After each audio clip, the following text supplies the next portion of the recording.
Paula Bennett has been at it again. Well, some are accusing her of being at it again, releasing personal information, being involved with the release of personal information for citizens of the country without their, permission. In the House the other day, Phil Twyford made it very clear what he thought Paula Bennett's office had done. Is it fair for her staff to leak private information about a police investigation, doing what she always does, character assassination to divert attention from her failed housing policy? And initially, Minister Bennett actually she denied that. She said, no, nothing's involved, it's we're not involved with that, it's wrong, it's an accusation. Later in the same day, though, she had to do a bit of a mea culpa when it was proved that one of her press secretaries had actually spoken to a journalist and released the information at hand. I had someone with me. So they were being privy to that conversation? Yeah, someone was there with me. And Paula Bennett soon admitting a member of my team has told me they did discuss it with a reporter briefly and assumed the information was in the public arena. I accept their assurances it won't happen again. I have made it clear that it was not appropriate. And that information, of course, was that a Tupuia Marae chairperson, Hurimoana Dennis, has had some, I don't know if trouble's fair, but some dealings with the police under investigation for a police matter. He's also the chairperson of Te Purea Marae, as I said, and they're a group at the moment who are taking in homeless people in Auckland. Doing a job for her, which is a little bit embarrassing. Yeah, some are thinking it might be a bit embarrassing to the minister. So the question, I guess, is, was this an innocent mistake?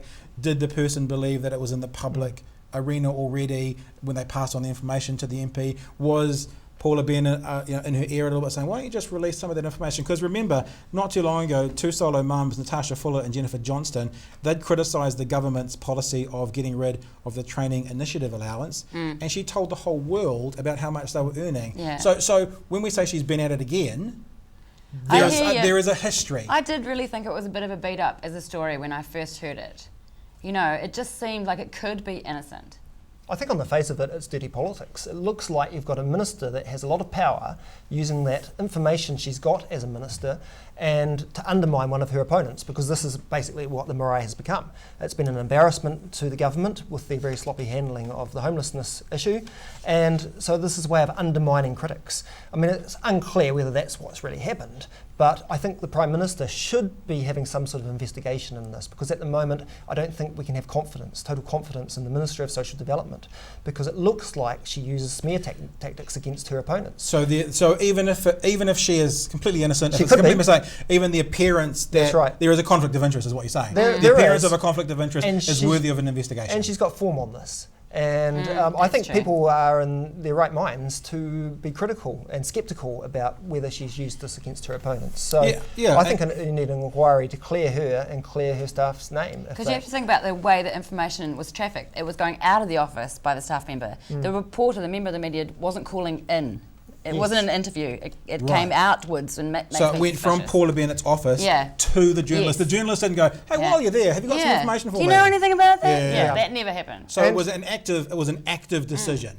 And I just think in a democracy we have to be really careful of governments having too much power and using it against their critics or embarrassments. And so she needs to be much more careful. Her staff need to be much more careful. And yes, it might have been an innocent mistake, but they need to get their processes straightened out. It does concern me that you would consider Te Puea Marae to be their kind of critics. I know what you're saying. Well, but I know what you're saying because I mean, I would hope that a good government, and I don't care whether it's Labour-led or National-led, would work with those groups within the community that are helping the community, rather than go. Because what you're implying is, if this is indeed a calculated leak, what she's gone is, they're causing me a headache, so I'm going to damage them. If that was the case, that's incredibly serious and really sad for the politics within New Zealand. I think there's a lot of people calling for Bennett to resign over this, and I'm not sure I'd go that far, but I do think she's got questions to answer and she hasn't adequately really brought confidence back to her position, I don't believe. So I think an investigation is needed.